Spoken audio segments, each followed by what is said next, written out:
ଦୋଳ ଉତ୍ସବର ଚତୁର୍ଥ ଦିନର ମୁଖ୍ୟ ଆକର୍ଷଣ ଥିଲା ମଘାପୋଡ଼ି ବା କାମଦହନ ପର୍ବ ଅନୁଷ୍ଠିତ।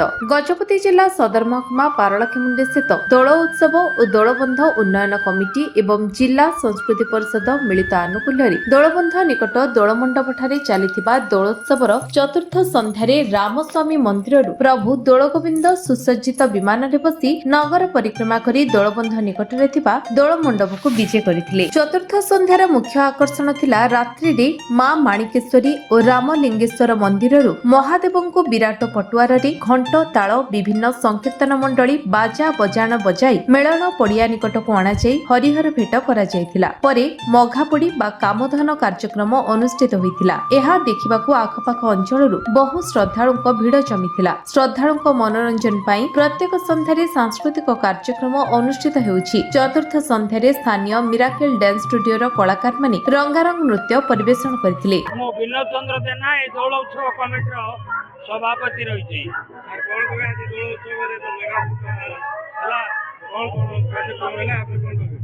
ଆଜି ଚଳିତ ବର୍ଷ ଦୋଳ ଉତ୍ସବର ଚତୁର୍ଥ ସନ୍ଧ୍ୟା। এই ଚତୁର୍ଥ ସନ୍ଧ୍ୟା ଅବସରରେ ଆମର ପ୍ରଭୁ ଦୋଳ ଗୋବିନ୍ଦ ରାମସ୍ୱାମୀ ମନ୍ଦିରରୁ ବାହାରି ଆଉ ସାହି ପରିକ୍ରମା କରି ଦୋଳ ମଣ୍ଡପ ନିକଟରେ ପହଞ୍ଚିଲେ। ତା ସହିତ ଆମର ଆଉ ଏଇ ଯୋଉ ରାମସାଗର ନିକଟସ୍ଥ ଆଉ ପ୍ରଭୁ ରାମଲିଙ୍ଗେଶ୍ୱର ମଧ୍ୟ ତାଙ୍କର ବିମାନରେ ବାହନରେ ବିଜେ କରି ଆସି ପହଞ୍ଚିଲେ। ତା ସହିତ ମହାରାଜାଙ୍କର ଇଷ୍ଟ ଦେବୀ ବା ଆମ ପାରଳା ଜନସାଧାରଣଙ୍କର ପ୍ରତ୍ୟକ୍ଷ ମା ଦେବୀ ଦୁର୍ଗା ଆଉ ମାଣିକେଶ୍ୱରୀ ବୋଲି ଯୋଉ କୁହାଯାଏ ସେ ମଧ୍ୟ ଆସିଲେ। ଆପଣ ମାନେ ଜାଣନ୍ତି ମା ମାଣିକେଶ୍ୱରୀ 365 ଦିନରେ 364 ଦିନ କେବଳ ମନ୍ଦିରରେ ପୂଜା ପାଆନ୍ତି। କେବଳ ବର୍ଷକୁ ଥରେ ମାତ୍ର ଆଜି ଦିନ ମଘାପୋଡ଼ି ଦିନ ବାହାରକୁ ଆସନ୍ତି। ଶ୍ରଦ୍ଧାଳୁ ଭକ୍ତ ମାନଙ୍କ ଗହଣକୁ ଶ୍ରଦ୍ଧାଳୁ ଭକ୍ତମାନେ ମା ମାଣିକେଶ୍ୱରୀଙ୍କୁ ପାଖରେ ପାଇ ଅତ୍ୟନ୍ତ କୃପା ବା ପୁଣ୍ୟ ଲଭିଥାନ୍ତି। ତେଣୁ ଏହିପରି ଭାବରେ ଆଜି ହରିହର ଭେଟ ହେଲା।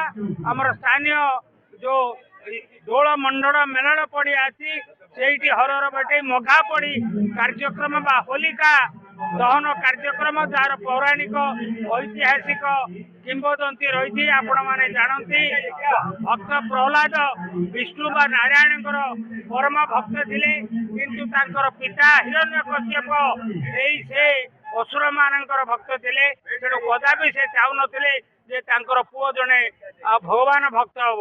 ତେଣୁ ତାଙ୍କ ଉପରେ କ୍ରୋଧାନ୍ୱିତ ହୋଇ ତାଙ୍କ ଭଉଣୀ ଆଉ ହୋଲିକାକୁ କହିଲେ ଯେ ଭଉଣୀ ତୁ ଏଇ ପ୍ରହ୍ଲାଦକୁ ଏ ଜଗତରେ ରଖିବାକୁ ଆମେ ଦେବା ନାହିଁ। ତାକୁ ତୁ ଜିମ୍ ଦେଲେ ଚକ୍ରାନ୍ତ କରି ତାକୁ ମାରିବାକୁ ପଡିବ। ତେଣୁ ଏଇଭଳିଆ ଗୋଟେ ଚକ୍ରାନ୍ତ କରାଗଲା, ଯାହା ଫଳରେ ହୋଲିକା ଦହନ ହୋଲିକା ତାଙ୍କୁ କାଖରେ ଧରି ଅଗ୍ନି ଭିତରେ ପଶିଗଲେ। କିନ୍ତୁ ଯାହାକୁ ଯେ ଭଗବାନ ରଖିବ ସେ କାମ ପଳବନ୍ତ ଯୋଉଟାକି ଅଛି। ତେଣୁ ଯାହାକୁ ଭଗବାନ ରକ୍ଷା କରିପାରନ୍ତି ତାକୁ କୌଣସି ହବ ନାହିଁ। ସେ ପୁଣି କୌଣସି ଅକ୍ଷ ଦେଇକିରି ଭକ୍ତ ପ୍ରହ୍ଲାଦ ବାହାରକୁ ଚାଲି ଆସିଲେ। ଅଗ୍ନି କଣିକା ତାଙ୍କର କିଛି କ୍ଷତି କରଲାନି। ସେହି ଆଧ୍ୟାତ୍ମିକ ଚିନ୍ତାଧାରାକୁ ସ୍ମରଣ କରିବା ପାଇଁ ଆଜି ଦିନ ଏଇଭଳିଆ ହୋଲିକା ଦହନ କାର୍ଯ୍ୟକ୍ରମ ଏଠାରେ ଆୟୋଜନ ହୋଇଥିଲା। ସହର ସହିତ ପାଖ ପଡ଼ୋଶୀ ଗାଁରୁ ମଧ୍ୟ ବହୁତ ଲୋକ ଆସିଥିଲେ। ସଂକୀର୍ତ୍ତନ ମଣ୍ଡଳୀ ମଧ୍ୟ ଆଜି ଶ୍ରଦ୍ଧାର ସହିତ ସେମାନେ ତାଙ୍କର ପାରମ୍ପରିକ ସଂକୀର୍ତ୍ତନ ମଧ୍ୟ ଆଜି କଲେ। ରାଜ ପୁରୋହିତ ଆସିଥିଲେ, ପାରମ୍ପରିକ ପଦ୍ଧତିରେ ପୂଜା ଅର୍ଚ୍ଚନା ହେଲା ଆଉ ହୋଲିକା ଦହନ କାର୍ଯ୍ୟକ୍ରମ ହେଲା। ତା ସହିତ ଆମର ସାଂସ୍କୃତିକ କାର୍ଯ୍ୟକ୍ରମ ଆଜି ଅତି ଆକର୍ଷଣୀୟ ଆଉ ମନମୁଗ୍ଧକର ସାଂସ୍କୃତିକ କାର୍ଯ୍ୟକ୍ରମ ଭକ୍ତି ସଙ୍ଗୀତ ଏବଂ ନୃତ୍ୟ ଏସବୁ କାର୍ଯ୍ୟକ୍ରମ ମଧ୍ୟ ଚାଲିଛି। ମୋ ପରିଚୟ ହେଉଛି ମୁଁ ଦେବେନ୍ଦ୍ର ପ୍ରସାଦ ମିଶ୍ର, ଏ ଦୋଳ ଉତ୍ସବ ଦୋଳବନ୍ଧ ଉନ୍ନୟନ କମିଟିର ବରିଷ୍ଠ ସଦସ୍ୟ।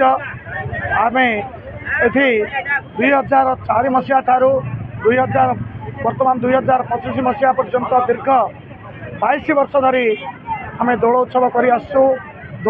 ଚଳିତ ଦୋଳ ଉତ୍ସବର ଏହା ହେଉଛି ଚତୁର୍ଥ ରଜନୀ, ଯାହାକୁ ରାଜାଗ୍ନି ବା ମଘାପୋଡ଼ି ବୋଲି କୁହାଯାଉଛି। ଏଠି ଅଶେଷ ଭକ୍ତର ସମାଗମ ହୋଇ ହରିହରଙ୍କ ଭେଟ ହୋଇ ଅତ୍ୟନ୍ତ ଆଡ଼ମ୍ବର ସହିତ ଭକ୍ତି ଶ୍ରଦ୍ଧାର ସହିତ ପରମ୍ପରା ଆମର ଓଡ଼ିଆ ପରମ୍ପରା ଅନୁଯାୟୀ ଦୋଳ ଉତ୍ସବ ପାଳନ ହୋଇ ଆସୁଛି।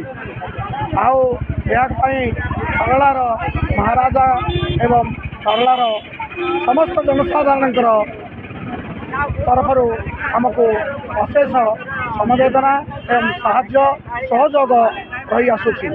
आसंता काली यही दोलोत्सव पंचम रजनी रे आमर दोल पूर्णिमा रही। यही दोल पूर्णिम 7 ठाकुर मिलन एठारे हम जो कि रामस्वामी मदन मोहन पुणी वेंकटेश्वर आउ परीक्षा साईर मठ ठाकुर पुणी कोकिला मठ ठाकुर आउ चित्रकार साई मठ ठाकुर भूषण मठ ठाकुर एभली 7 ठाकुर मेलन हो दोल मेलन अत्यंत भक्ति श्रद्धार सहित पालन हो। आम पारलाखेमुंडी यही परंपरा को समस्त लोक आपणार बोली आपणे नहीं आमको अत्यंत उत्साह दूसरी। मो प्रदीप कुमार पंडा मो श्री श्री श्री रामलिंगेश्वर मंदिर सेवायत आ धवलेश्वर सेवायत वर्तमान दीर्घ 16 वर्ष है ठाकुर आसी आह्वान आसी दीर्घ 16 वर्ष है महाप्रभु आह्वान होती। आज आमर माँ सत आज 3 ठाकुर रामस्वामी श्री श्री श्री रामलिंगेश्वर चंद्रशेखर आ श्री श्री माँ माणिकेश्वर महाप्रभु आज आह्वान होते आसिक बड़ा आनंद उत्सव जनसंख्या बड़ तेणु ठाकुर आशीर्वाद समस्ते आरोग्य रहे बोली मोर मनस्कामना। या नित्य महेश रजतगिरी निभं चारो चंद्रवतासम रत्ना कल्पजागं परस मृग परभीतिस्तम पद्मासन समस श्रुतं मरगण्य व्यग्रकृतिवासरं विश्वादं विश्वविंद्यं निखिल वैभरं पंचवक्त्रं त्रिनेत्रं नमो भगवताय वासुदेवाय नमः। ओम तत्पुरुषाय विद्महे महादेवाय धीमहि तन्नो रुद्र प्रचोदयात्। ओम तत्पुरुषाय विद्महे नारायणी धीमहि तन्नो पर। ओम श्री भगवती ओम समस्ते आनंद रे रहियो बोली मोर मनस्कामना। ठाकुर आशीर्वाद समस्त आनंद रहियो बोली। गजपति रेणुबल बेनाक रिपोर्ट विश्व विजय न्यूज ओडिशा।